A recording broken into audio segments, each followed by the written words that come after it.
शनिवारनंतर रविवार सोमवार गेला तरी आबामाईनं शंकरचं नाव घेतलं नाही. त्याला संधी पाहिजेच होती. मंगळवारी गोधाला घालवायला चिकोडीला जायचं होतं. सकाळी सगळे नाश्त्याला येऊन बसल्यावर शंकर सुंदरला गंभीर चेहऱ्यानं म्हणाला, सुंदर, मला फक्त अर्धा कप चहा दे. का रे भाऊ, मस्तपैकी कांदा पोहे केलीत की. मस्त तुमच्यासाठी असतील, मला विषयासारखे वाटतील. खाण्यावर इच्छाच राहिली नाही. अरे 2-4 घास तरी खा की पोरा. चिकोडीला जायचं नाही का? माई म्हणाली, मला जावंच लागन. तुम्ही तुमच्यासाठी सून केली असली तरी मी लग्न लावलंय ना तिच्याशी. माझीच बायको म्हणतील. जगाच्या लाजे खातर मी तिला नाकारू शकणार नाही. खोलीतल्या कपाटात पैसे आहेत. तुझ्या आईला सांगून ठेवले, लागतील तेवढे घेऊन जा. आबा म्हणाले, तिकटीपुरती द्यायला सांगा फक्त. आणि नाही दिले तरी चालतील. 30 किलोमीटर तर जायचं आहे फक्त. अर्धा तासाचा रस्ता. दिवस मावळेपर्यंत चिकोडीला सहज पोचतोय आम्ही. असं का फारक्यासारखं बोलतोय रे तू? अवघ्या 2 दिवसात तुम्ही परक करून टाकलंय मला. 2 दिवस नाव नाही घेतलं. आईत खाऊ उपऱ्यासारखं वाटायला लागलंय. चिकोडीहून परतलो ना का तुम्हाला कोऱ्या कागदावर माझा हक्क सोडपत्रच लिहून देणार. वाढ दिसेल तिकडं काळं करेन मी माझं. ऐकून माझं इथं. कुणासाठी कशासाठी राहू तुमच्या घरात? देवानं हातपाय दिलेत, कुठेही सहज पोट भरू शकेल मी. शंकर मुसमुसण्याचा आव आणून म्हणाला. मग मात्र माई आसवांना आवर घालू शकली नाही. अश्रू ढाळत म्हणाली, देवा पांडुरंगा, कुणाची नजर लागली या घराला? का परीक्षा बघतोय आमची? कोणत्या पापाची शिक्षा भोगायला लावली आम्हाला? तुम्ही स्वतःला कशाला दोषी मानताय? दोषी मी. लग्नाला उभं राहायची चूक घडली माझ्या हातनं. त्याचं प्रायश्चित्त घ्यायचंच आहे मला. मी या घरात आहे म्हणून कटकटी चालू आहेत. मी परागंदा झाल्यावर पांडुरंग तुमची परीक्षा अजिबात घेणार नाही. तुमचा वंश चालवायला संतोष असणार आहे. कशाला काळजी करताय? असं म्हणून शंकर उठला. सुंदरने घाबरून विचारलं, अरे शंकर भाऊ, कुठं चालला? मी आंघोळ करून येतोय. अरे बंबात आहे ना तापलेलं पाणी. बंब तुझ्या आईबापाच्या मालकीचं आहे सुंदर. गोधे, मी आंघोळ करून येईपर्यंत तुझं उरकून ठेव. अरे नाश्ता करून जा पोरा, पाया पडते की तुझ्या. माई डोळ्याला पदर लावून म्हणाली, 2 दिवस एका टायमाला जेवलो तेव्हा केली का माझी चौकशी? तुमची माया दाखवण्यापुरती कळून चुकलंय मला. शंकर कातर स्वरात म्हणून बाहेर गेला. टॉवेल अंडरवेअर घेऊन पाणवठ्याकडे गेला. पाणवठ्यावर गजरा मंदा होत्या. त्यांचं धुणं भांडी चाललेलं होतं. मंदानी त्याला आश्चर्याने विचारलं, काय बंबातलं पाणी वाट्याला आलं नाही काय भाऊजी? माहेरी जायचं म्हणून अंगावरची मळी काढण्याच्या नादात गोधीने सगळा बंबच रिकामा केला. अरे दिवाळ सणासाठी तू पण सासूरवाडीला जाणार असणार की? गजरा म्हणाली, तू बरेच दिवस चिकोडीला गेली नसणार. सवड असली तर चल की आमच्याबरोबर. 2 दिवसांनी येऊ परत. शंकरनी गजराला विचारलं, अरे फुलं काकूने अनेकदा बोलवले पण कुठं जायला मन नाही घेत. परके ठिकाणी नाही जायचं गजरा. नाही नको शंकर, नंतर जेव्हा जाशील तेव्हा येईन मी. तुम्हा बिबलीला माझी आडगळ नको. तुझ्या बहिणीची रसिकता शून्य भोपळा आहे बाय. ना आवडतीचं मीठ आळणीच असते. विषयांतर करू नको. अरे बाबा, आई परवानगी नाही देणार. आंघोळीनंतर शंकर कपडे घालत असताना मंदाने विचारलं, नाश्ता केला नसेलच भाऊजी? आंघोळीच्या आधी नाही नाश्ता करत मी. पण तुम्ही काय विचारून राहिले? अहो काल माहेरी आली मी, आज जाणार आहे म्हणून पारू वहिनी सांजोऱ्याच्या पुऱ्या करती. तोंड गोड करून जावा सासरवाडीला. अहो 10ची गाडी नाही मिळणार वहिनी. गाड्यानं तोटा नाही गेला. दिवसभर रस्ता चालू असतोय. शंकर त्यांच्याबरोबर गेला. आग्रह करूनही गजरा मंदाच्या माहेर घराकडे वळली नाही. गुलाबभाऊचा नाश्ता चालू होता. शंकरला बघून पारू नंदेला म्हणाली, ही स्वारी कुठं भेटली वंस? अहो पानवठे हो, आंघोळीला आलते. घरात आंघोळीला अजून परवानगी नाही वहिनी. का हो भाऊ? माशीत तलंग अंड्यावर यायला अजून अवधी आहे. बसा खाली. तलंगाच्या नादी लागू नका, आधी शिक्षण पूर्ण करा. रोज 5 पक्वान्न पोटभर खाणाऱ्यानं भुकेल्या माणसाला उपास करायचा सल्ला नाही द्यावा वहिनी. अगं हा थापा मारतोय पारू, एवढं पण कळलं ना का तुला? गुलाब भाऊ, अहो का गरीबाची टावाळी करताय तू? आणि गरीब मंदा त्याच्या शेजारी येऊन बसल्यावर विषय थांबला. पारूनं त्यांच्यापुढे चहाच्या कपाबरोबर 2-2 पुऱ्या ठेवल्या. पुरा खाताना शंकर म्हणाला, वहिनी, माझ्या भाऊजाईचे तुम्ही फार सुखसोहळे चालवले म्हणून ही बायासारखी माहेरी पळती. कोणी केली तक्रार? मंदाने विचारलं. तुमच्या धानेशिवाय कोण करणारे? कधी केली तक्रार? रात्री. घरात करमना म्हणून माझ्याकडे टाईमपास करायला आला होता सांबा भाऊ. काय केली तक्रार? इथं गुलाब भाऊ बसलेत वहिनीसाहेब, समजत कसं नाही?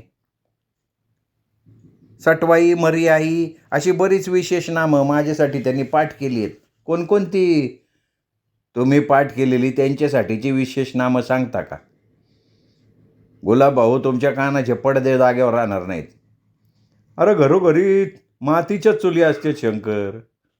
माझ्यावर बी कधी अशा विशेषणांची खैरत होती. ऐकून ना ऐकल्यासारखं करायचं. वाद घालत बसलं ना का सगळ्याची होती पंचायत. गाढविणीला सीता, सावित्री, अनुसया म्हणायचं. फक्त तोंडाव म्हणत असा गुलाब भाऊ. पाठीमागं जे म्हणता ते पारवहिनीला माहिती नसणार. मी काय म्हणत नाही, तू ठिणगी टाकायचा प्रयत्न करू नको भाऊ. गुलाब भाऊ हसत म्हणाले. शंकर भाऊ, माहिती मला. गोडबोली मतलबी माणसं फार आतल्या गाठीची असतात. पारुवहिनी गालात हसत म्हणाली. शंकर घरी गेला. माई सुंदरकडे 300 रुपये ठेवून बहिणीकडे निघून गेली होती. सुंदरने त्याला विचारलं, जेवायला वाढू का? नको, मी पारुवहिनीकडं सांजोऱ्याच्या पुऱ्या खाऊन आलोय. गोदी जेवली का? नाही रे, पण तू आंघोळीला गेल्यापासून सारखी रडती. मला चिकोडीला जायचंच नाही म्हणती. माई वैतागली आणि गेली मावशीकडे निघून. शंकर मनात हसत आत गेला. गोधीला म्हणाला, चिठ्ठी फाडली ना? नाही, चुलीत टाकली. उरक लवकर. साडी बदलायची फक्त. सुंदरला संशय नाही ना आला? नाही. ते स्टँडवर गेले तेव्हा 10ची गाडी निघून गेली होती. शेडमधल्या बाकावर बसत गोधा म्हणाली, फाट्यापर्यंत जीपनी चाला की, तिथून चिक्कार गाड्या असतात. तू जेवली का? नाही जेवले. वंसांना संशय आला असता. मी सकाळी नाश्ता केलाय, तुम्ही तर काहीच खाल्लं नाही. अगं पानवठ्याव मंदावहिनी भेटली होती. तिच्याबरोबर पारोवहिनीकडे गेलो. सांजोऱ्याच्या 2 पुऱ्या खाऊन आलो. मंदाबाई माहेरी आल्यात? हां, काल आल्या. आज जाणार आहे. दिवाळीला पुन्हा येणार. फाट्याव काहीतरी खायला पाहिजे मला. तुझ्या आवडीची मिसळ खा. खंडू मामाच्या जीपचा आवाज येतोय. गोधा बाकावरनं उठत म्हणाली. बस खाली. खंडू मामा फक्त आपल्या दोघांनाच घेऊन जाणार नाही. आणखीन 4 प्रवासी असल्याशिवाय तो काही जीप हलवणार नाही. साधू मामाच्या टपरीपुढं खंडू मामानं जीप उभी केली. चौरंगी पानाचा विडा चावत त्यांनी शंकरला हाक मारली म्हणून गोधा म्हणाली, अहो गरम होते इथं, चला की जीपमध्ये बसू. गोधा जीपमध्ये बसली. शंकर बाकावर बसला. साधू अण्णानं विचारलं, अरे 2 हाका मारल्या तुला, न ऐकल्यासारखा करून सरळ पुढं निघून गेला. बायकोचं ऐकायला लागतं अण्णा. काय बोरगावला फिरायला चालले काय? नाही, सासरवाडीला निघालोय. सासऱ्यानं आवर्जून दिवाळ सणाला बोलिवले. जावयाचं त्यांना वर खाली करायचं असणार अण्णा. खंडू मामा तोंडातून पिचकारी टाकून म्हणाला. वर खाली करून घेण्यासाठी सासऱ्याला घालवला तुम्ही मामा. आता सासूच्या मुळा उठलाय तुम्ही. तुमच्या काचानं बिचारी जिजून मारायला लागली तरी तुमची हाव काय पुरी झाली नाही. बोरगाव फाट्या पोचायला शंकरला 12 वाजले. गोधानं मिसळ पावाबरोबर भाज्याची 1 प्लेट खाल्ली. ढेकर देत नवऱ्याला म्हणाली, इथली मिठाई चांगली असती मालक. राधा बुधासाठी अर्धा किलो बालुशाही आणि 1/2 किलो शेव चिवडा घ्या. गाडीत खायला आपल्यासाठी खाऱ्या शेंगदाण्याच्या 2 पोळ्या घ्या. काय दुष्काळातून आली का तू? एवढं सगळं पचल का तुला? न पचायला मी काय गुजर मारवाड्याची नाही. म्हणून तर तुझी जाडी वाढत चालली. तोंडाला आळा घातला नाही ना, काही दिवसांनी तुला उडबस बी करता येणार नाही. मी खाणं कमी केलंय म्हणून एवढी सडसडीत दिसायला लागली. तुम्हाला ना कशाचं कौतिकच नाही. कौतुक करून घ्यायला वेळ मिळतोय का तुला? उद्या दुपारी बागेत जाऊ आपण. तुझी आई सोडल का तुला? ती काय मला दिवसभर धरून बसणार आहे का? आता मी जुमानणारच नाही. मग संध्याकाळी शेजारच्या सफरीत झोपल मी. रात्रीचं अवघड वाटते मालक. बक्की जमलं तर बघीन. जावा मिठाईवाल्याकडं गाडी यायला बसली. चिकोडीत उतरल्यावर घराकडे जाताना गोधाने विषय काढला. तुम्ही खरंच माझ्या आईवडिलांकडनं दिवाळीचं काही घेणार नाही का?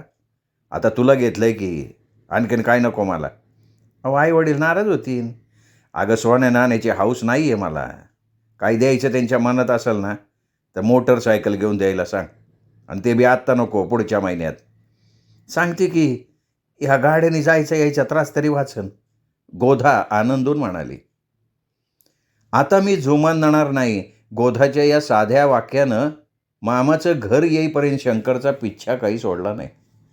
आपलंच काहीतरी चुकतंय असं त्याला वाटायला लागलं. तो स्वतःशी मनातच म्हणाला, सध्या गाजरा तुझी भूक भागवती ना, मग कशाला गोदीवरनं घरात कटकट घालतो. गोदीची मनीषा वेळोवेळी जाणून घेतली ना तू. अरे तिला झालं इकडं आड तिकडं विहीर, ती पण तुझ्या भेटीसाठी तळमळत असणार. गोदी खरंच सरळ मार्गी, निष्पाप, निरागस आहे. तू नाराज होऊ नये म्हणून किती आटापिटा करते ती. अपमान, पान उतारा सहन करते. तुझ्यासारखी ढोंगबाजी नाही जमत तिला, तिला छळू नको. राधा बुधा अंगणातच होते. लांबूनच अक्का अक्का म्हणत बहिणीला मिठी मारायला आनंदानं धावत आले. त्यांचा कालवा ऐकून गोधाची आई फुला मामी पण घरातनं लगबगीनं बाहेर आली. 4-5 मिनटं अंगणात प्रेमाचा सागर उचंबळून आल्यासारखा शंकरला वाटला. त्याचंही तिघांनी अत्यानंदानं स्वागत केलं. हातपाय धुवायला राधानं बादलीभर पाणी आणून दिलं. बुधानं साबण टॉवेल आणून दिला. सासूने घाईघाई चूल पेटवली. चहाबरोबर खायला वेफर तळले. त्यांचं खाणं आटोपल्यावर फुलामामी लेकाला म्हणाली, बुधा, लालूला बोलवून आण, कोंबडा मारायचा आहे म्हणावं. अगं आई, आज नको, उद्या संध्याकाळी मार कोंबडा, गोधा म्हणाली. उद्या राहणार आहेत का हे? फुलामामी म्हणाली. हा, परवा जाणार. मग आत्तासाठी काय करू? वेगळं काय करू नका मामी, साधी आपली बेसन भाकरी करा. तुमच्या हातची बाजरीची भाकरी आणि लसणाची चटणी तूप पोळीपेक्षा चवदार लागती. शिवाय साऱ्या खराड्या माळ्यात माझ्या आईसारखं वांग्याचं भरीत आणि बेसन कोणाला बनवता येत नाही असं गोधा दोनदा म्हणली मला. मग बेसन बरोबर वांग्याचं भरीत बी करते गोधा. हा, चालेल की. आणि बाबा काय गावात गेले का? नाही ग, कोबी फुलवरला पाणी चालू आहे. कांदे बटाटे करायचे होते ना मामी, ते बी केलेत. संध्याकाळी जेवल्यावर अर्ध्या पाऊण तासानं गोधानी शंकरला विचारलं, तुमचं हातरून अंगणात टाकू का सपरीत? अगं सपरीत लाल मुंग्या आहेत गोध्या. मग मी पण अंगणात दाजीजवळ झोपणारा, बुधा म्हणाला. हातरून वलं करणार नसला तर माझ्याजवळ झोप. तू जाशील मुतून पहाटे घरात, आळी येईल माझ्यावर. मग आता नाही हातरून वलं करत. काय कमरेला पिशवी बांधून झोपतो काय? नाही दाजी, लालूनं पावसाळ्यात मुत्री बांधायला दिली. मग त्याऐवजी तो आता हवा सोडणं चालू केलं, खरं आहे का नाही? आक्कीनं सांगितलं असेल तुम्हाला, 1 नंबरची खोटारडी ती. अरे बाबा, तुझं पांघरून सेपरेट घे बुधा. तुझ्या हवेच्या दुर्गंधीमुळं तुझ्या दाजीची झोप मोडवायला नको, गोधा हसत म्हणाली. बुधा, मामाच्या आणि माझ्या मधी झोप, म्हणजे तुझी सुगंधनाशक निम्मीच हवा माझ्याकडे येईन. हा दिवसभर चरत असतोय दाजी, राधा म्हणाली. आरबट सरबट खात जाऊ नको बुधा, आहार कमी कर. डेअरीचा नागारा बघ किती वाढत चाललाय. संडासला किती वेळा जातो रे तू? 2-2 दिवस जात नाही हा दाजी. राधे, का खोटं बोलती ग? दाजी, आईला विचारा. मी तुमच्याजवळ झोपू का नको दाजी? बुधानं काकोळतीला येऊन विचारलं. बुधा, काय नादी लागला याच्या, झोप बरं शांतपणे, फुलामामी म्हणाली. मी सपरीत जातो झोपाय. आणि लालमुंगी चावली म्हणजे? बुधा नको, अंगणात झोपतो.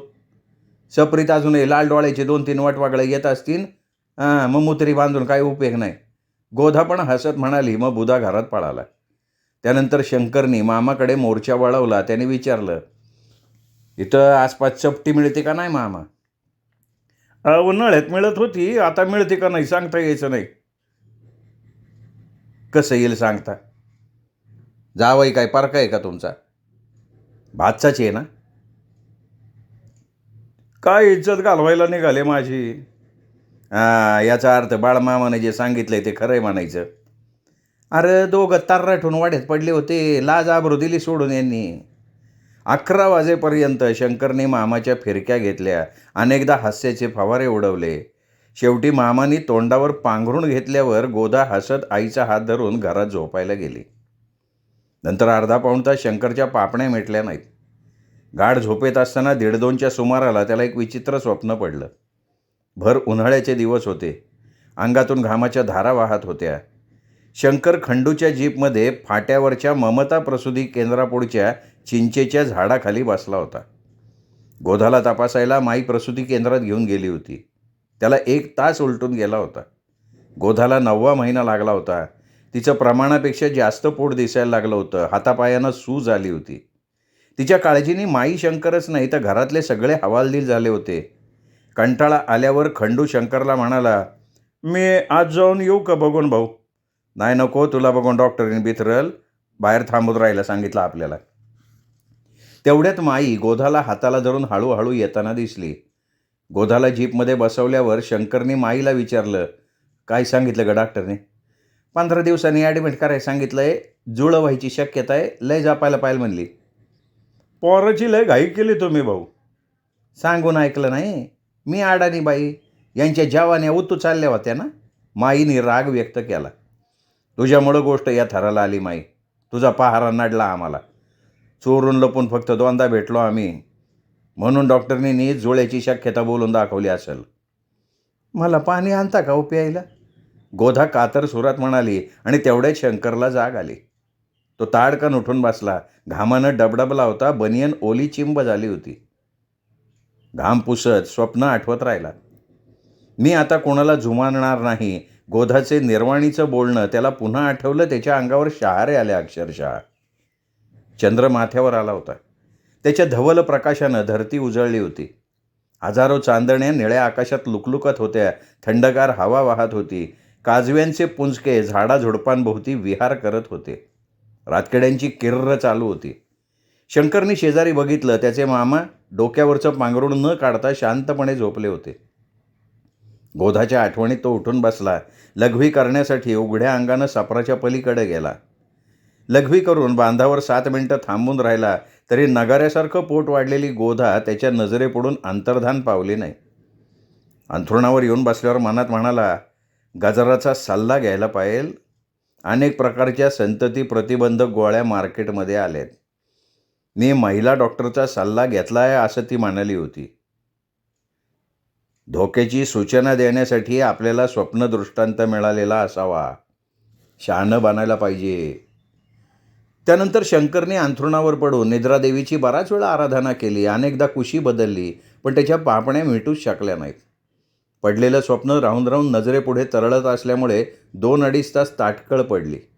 भल्या पहाटे कधीतरी त्याचा डोळा लागला. दिवस उगवेपर्यंत जागच आली नाही. नाश्त्याला 9 वाजले. नाश्ता करताना त्याला मामा म्हणाले, जेवायच्या वेळेपर्यंत गावात जाऊन येऊ. जावाय बाप्पू. गावात काम आहे का काही? आता उद्या सकाळी तुम्ही नांदूरला जाणार असं सकाळी अक्का म्हणली. हां, जायला तर पाहिजे. कापडं घ्यायची तुम्हाला. गोदा बोलली नाही का काय? बोलली की तिच्याकडेच पाठवून देईन. पण प्रत्येकाच्या आवडीनिवडी वेगवेगळ्या असतात, म्हणून तुमच्या पसंतीनं कापडं घ्यायची. तुम्ही अडाणी आहे का हो मामा? अडाणी नाही जावंय बापू, पण बाबा मी येऊ का गावात? बुधाने विचारलं. कशाला? भजीपाव खायची. अरे रात्री हावरटासारख्या बालुशाया खाल्ल्या, झुलाभाव बसायचे का तुला? तुला सकाळी काय सांगितलं रे पोरा? मामीने विचारलं. मग तू सारखी मलाच कामं सांगती, मग कोणाला सांगू? बुधा, रात्री राधाला बालुशाहीचा तुकडा नाही दिला. मोठा झाले शेतापोतातला वाटा बहिणीनं द्यायला तयार होशील का तू? मामींनी शांतपणे त्याला विचारलं. शंकर सासऱ्याबरोबर गावात गेला. पॅन्ट मॅनिल्यासाठी मनपसंत कापडं घेतली. गावातल्याच एका टेलरकडे शिवायला टाकली. चहा घेऊन ते कराडे माळ्यात परतले. मामीनं गावठी अंड्याची खमंग भाजी करून ठेवली होती. किस तळला होता. पापड भाजले होते. शेंगदाण्याची चटणी केली होती. बाजरीच्या गरमागरम भाकरीमुळे आग्रह करायलाच लागला नाही. जेवण झाल्यावर गोधाला भांड्याचा पसारा आवरायला सांगून मामीने लाडू चकल्या करायला घेतल्या. गोधाला नवऱ्याबरोबर बागेत जायचं होतं, पण लाडू चकलीमुळे घरातनं बाहेर पडताच आलं नाही. लाडूनंतर चकल्या कुठं तळून होतात न होतात तोच मामा लालूला घेऊन आले. गोधाची तगमग चालू होती, पण कोंबड्याची सागोती शिजायला टाकायला अंधार पडला. जेवायला रात्रीचे 9 वाजले. जेवणानंतर मामीने लेकीला मदतीला घेऊन शंकरपाळी करायला घेतली. 12 वाजून गेले तरी उरकली नाही. अंथरुणावर अंग टाकताच मायलेकी घोरायला लागल्या. शंकरला सगळ्याचा अंदाज आला होता. बायकोची तगमग त्यांनी जाणली होती. सकाळी आंघोळ करताना ती म्हणाली, तुम्ही माझ्यावर नाराज झाला असणार ना? दिवाळीच्या फराळामुळं सगळं मुसळ केरात गेलं. 17 तारखेला नांदूरला निघून ये. नाराज नाही झाला. नाराजी माझ्या 5वीला पुजली ग. आईने हालूच नाही दिलं मला. जुळं होऊ द्यायचं नसणार. कसलं जुळं? काय नाही ग, जा कामाला लाग. तुझ्या आईचे कानीकडं लागले असतील. सासूप्रमाणे ती पण लय काळजी करते तुझी. तुमची पाठ घासायची होती. आठवडाभर रोज तुझ्या आईची पाठ घासत बस. असं का म्हणता हो? मला दिसभर अनपाणी गोड नाही लागायचं. मग लाडू शंकरपाळी खात राहा. चूक झाली. झोपायला 12 वाजून गेलते. हातरुणावर पडल्या पडल्या डोळा लागला. दिस उगेपर्यंत जाग नाही आली. माफ करा की. गोधा डोळ्यात पाणी आणून म्हणाली. डोळ्यात पाणी नको आणू. नाराज नाही झालो मी. तुझी तगमग मी जाणली. गुरुवारी नांदूरला पोचायला शंकरला 4 वाजले होते. जीपमधनं उतरताच कुठेही न थांबता त्यांनी सरळ घर गाठलं. सुंदर अंगणात उभी होती. हातातली फराळाच्या डब्याची पिशवी तिच्या हातात देत म्हणाला, हातपाय धुवायला बादलीत पाणी आण. रांजणातलं नको. संतोष त्यात संडासाचं डबडं बुडवतो. अंगणातल्या दगडी चौरंगावर शंकर हातपाय धुत असताना शांता नदीवरनं दुडीची खेप घेऊन आली. जाता जाता म्हणाली, कधी आले भाऊजी? एका एवढ्यात. हंडी उतरवायला येता का? आलोच. डोक्यावरचा हंडा उतरवून खाली ठेवल्यावर शांता वहिनी म्हणाली, भाऊजी घरात एक चहा ठेवते. नाही नको वहिनी, प्रवासाच्या दगदगीने अंग झाले जाम. तासभर जरा पडतो. उद्या निवांत येतो चहा प्यायला. अहो सकाळी चकल्या केल्या आहेत. चहा बरोबर घ्या. चकल्या काय आज संपणार आहेत का वहिनी? ठीक आहे, उद्या या 9-10 वाजता. सकाळच्या का रात्रीच्या? रात्रीच्या आला तर तुमचा भाऊ मला घरात राहू देईन का? गोधाला माहेरी ठेवून आल्यामुळं खाडा होणार असेल तर सांगा. उत्तर द्यायला शंकर थांबला नाही. हसत घराकडे पळाला. आबा आई मळ्यातून आल्यावर सुंदर चहासाठी शंकरला बोलवायला माडीवर गेली. शंकर पलंगावर लोळत होता. चहाला उकळे आली शंकर भाऊ, चल खाली. आबामाई आले का? आले की. टीव्हीचं बटन ऑन करून शंकर आबामाई शेजारी सोफ्यावर जाऊन बसला. चहा घेताना मौन सोडून माईनी त्याला विचारलं, सगळी बरी आहेत ना? मजेत आहेत. काय कामगती चालली? कोबी, फुलवर, कांदे, बटाटे केले. गोदाला कधी यायला सांगितले? 17 तारखेला. मग माई सोफ्यावरनं उठून आत गेली. जरा वेळानं शंकर आबांना मुद्दाम म्हणाला, तुम्हाला बरं वाटत नाही असं मागा शांता वहिनी म्हणली. मी ठणठणीत आहे, खातोय पितोय. प्यायला कधीपासून लागले तुम्ही? भिवा तात्या नाही तर बळी मामानं चपटी दिली असन. चपटी नाही रे, चहा पाणी पितो म्हणायचं होतं मला. माझ्यावरचा राग गेला का नाही? तुझ्या आईला बरं वाटण्यासाठी माझा राग असतोय. आळवावरच्या पाण्यासारखा असतो. मनात काही ठेवू नको. मला खरंच वाटलं आबा. अहो 2 दिवस भाकर तुकडा गोड नाही वाटला. संसार प्रपंचात भांड्याला लागतं बाळा. जातो मारवाड्याकडं, तासभर जाऊन बसतो त्याच्या दुकानापुढं. वाण्याचं नाव करून भोलेनाथाच्या दर्शनाला जायचं काय? अरे नाही पोरा. वाण्याच्या दुकानापुढं विरंगुळ्यासाठी 3-4 जण येऊन बसतात. देशभराचा शीन नाहीसा होतो. घरातलं वातावरण निवळलं म्हणून शंकर टेन्शनमुक्त झाला. तोही आनंदानं बापापाठोपाठ चावडीकडे जायला बाहेर पडला. सुंदरच्या निरोपानुसार दुसऱ्या दिवशी गजरा शंकरला भेटायला आली. शंकर माडीवर होता. पलंगावर बसत गजराने विचारलं, झोप काढलेली दिसती? नाही ग, दुपारी झोपायची सवयच नाही. बरं निरोप का पाठवला? उद्या शनिवार आहे. मी चिकड येऊन आलो हे तुला समजावं म्हणून. बोरगावला कधी जायचं ठरवलं का? ठरवलंय. शुक्रवारी माणिकशेठचं दुकान बंद असतं. गुरुवारी तुम्हाला निवांत भेटता येईल. चालेल की. त्यांना आधी पूर्वकल्पना द्यायची. आनंदामार्फत निरोप पाठवून मी. मग गुरुवारी किती वाजता निघायचं? निघू 10 वाजेपर्यंत. मामा मामीला कल्पना दिली का? दिली की. माझी चिंता त्यांना सतवत होती. आनंद वाटला बघ त्यांना. माणिक शेठजींना नजरेखालून घालण्यासाठी बाबा श्रीराम हार्डवेअरला भेटसुद्धा देऊन आले. जावई पसंत पडला ना त्यांना. लवकरात लवकर माझी बोळवण करायला आतुर झाले ते. मला एक प्रश्न सतवतोय का जरा? कोणता रे?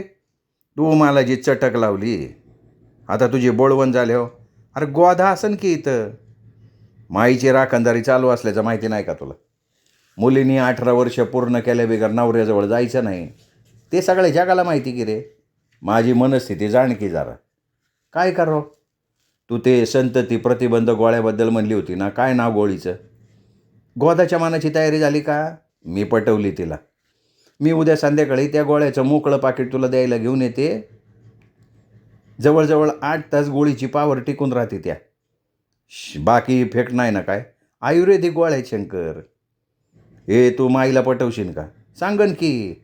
वाटल्यास आत्याच्या शंकेला जागा राहायला नको म्हणून डॉक्टरनीकडे सुद्धा घेऊन जाईन, काळजी करू नको. गुरुवारी बोरगावात गोळ्याची आठवण कर. करीन. लंकेच्या पार्वतीसारखं यायचं नाही. अरे नटून थटून येते. त्यांचं बोलणं चालू असताना खालून सुंदरचा आवाज आला. शंकर भाऊ, चहा झालाय, वरती आणू का? नको, आम्ही येतो खाली. रात्री जेवायला बसल्यावर चिकवडीहून आलेला फराळाचा डाबा सुंदरने माई पुढे आणून ठेवला. त्याला हात न लावता माई फणकारली. याच्यावर बोलवण केली वय तुझी? कमीत कमी कापडं तरी? कापडं घेतली माई. कुठं दडवून ठेवली? शिवायला टाकली, गोदा येताना घेऊन येणार. फक्त कापडच का? मी सोनं नाणं नको म्हणलं. पुढच्या महिन्यात मामा मोटरसायकल पाठवणार आहे. जुनी नाही, नवी कोरी. आणि गोदाला काय करणार? मी काही विचारू शकलो नाही, त्यांनी पण सांगितलं नाही. अरे तुझा भाऊ 4 माणसात वावरणार आहे फशे. लेकीला तशीच काय पाठवणार नाही तू. शंकर गजराची ठरलेली नेहमीची भेट शनिवारी रात्री 8 वाजता झाली. गजराला मिठीत घेऊन शंकर म्हणाला, लय आनंदी दिसती. अंधारात माझा आनंद कसा दिसला तुला? नाही दिसला नाही, जाणवला. बॅटरीची गरजच नाही भासत. खेळत बसू नको. उरकायचं बघ, मला भाकरी करायची आहेत. आईचं बोट वेळेनं कापलंय. मी कधी येऊ मामीला भेटायला? उद्या दुपारी ये. दुपारी मामी भेटतील का? नाही भेटणार. तू येऊन गेल्याचं सांगेन. घरात एकटीच असणार मी. काय दुपारी धमाल करायचा विचार आहे काय? तू ये र खरं, मग बघू. बघतो. 2 तास माडीव जाऊन बसू. रविवारी सकाळी शंकर आनंदाकडे गेला. त्यांनी सांगितलं, तुझा निरोप माधुरी करवी कमलाला पोचवलाय. अरे पण निरोप काय सांगितला? गुरुवारी सकाळी 11:30 नेहरू चौकातल्या आसरा रेस्टॉरंट पुढं माणिक शेटला यायला सांगितले. गाजराबद्दल सांगितलं नाही ना? नाही. तू गुरुवारी आमच्याबरोबर? नाही, मला नाही जमणार. भुईमुगाला हात लावायचा आहे. 2 दिवस अक्काबरोबर दाजी येणार आहे. 3 तिकडं नको. मंगळवारी 17 तारखेला दुपारी 3 वाजता गोधा माहेरून आली. बापाने तिला 1200ची साडी घेतली होती. 2 तोळ्याची अष्टपैलू मण्यांची माळ केली होती. मोड्यामुळे माई घरी होती. गोधाला खाणाखुणांशिवाय नवऱ्याशी बोलायला संधीच मिळाली नाही. गजरा गुरुवारी सांगितल्याप्रमाणे अंजिरी रंगाची साडी चापून चोपून मोठ्या दिमाखात 9:30 वाजता स्टँडकडे आली. तिच्यानंतर 10-12 मिनिटांनी शंकर आला, सासऱ्याने पाठवलेले कपडे परिधान करून. स्टँडच्या शेडमध्ये गजरासह बरीच माणसं बसलेली दिसली म्हणून शंकर पानटपरी पुढच्या बाकावर बसला. सदू अण्णांनी त्याला विचारलं, काय आज कुठं धावरा शंकर भाऊ? काय दिवाळीनिमित्त धमाल करायला बोरगावच्या स्वप्ननगरीत चाललोय. काय धमाल करणार? तोंडी सांगता येणं अवघड आहे अण्णा. माझ्याबरोबर येता का? पण खिशात कमीत कमी 5,000 पाहिजे. खाणं पिणं सगळं फ्री. अरे ह्या टपरीवर मला दिवसभरात 50 दिडक्याची कमाई नाही होत भाऊ. काय सांगताय अण्णा? या पानटपरीच्या नावाखाली तुमचे जे काळे धंदे चालू आहेत मला माहिती आहेत की. बोरगाव पोलीस स्टेशनचा जामादार श्रीरंग खाराडे माझा जवळचा पाहुणा आहे. त्याच्या कानापर्यंत गेले तुमचं प्रकरण. सावध राहा, कधी दाढ पडेल सांगता येत नाही. शंकरने अंदाजाने तीर मारला. सदू अण्णा घाम पुसायला लागल्यावर शंकर उठला, शेडकडे निघून गेला. 10ची गाडी नेहमीप्रमाणे लेट आली. गाडी उभी करून ड्रायव्हर कंडक्टर चहाच्या निमित्तानं गणाभाऊच्या टपरीकडे गेले. 15-20 मिनिटांनी परत आले. बोरगाव स्टँडवर उतरल्यावर शंकर गाजराला म्हणाला, माणिक शेटला 11:30 आसरा नावाच्या रेस्टॉरंटकडे बोलवलंय.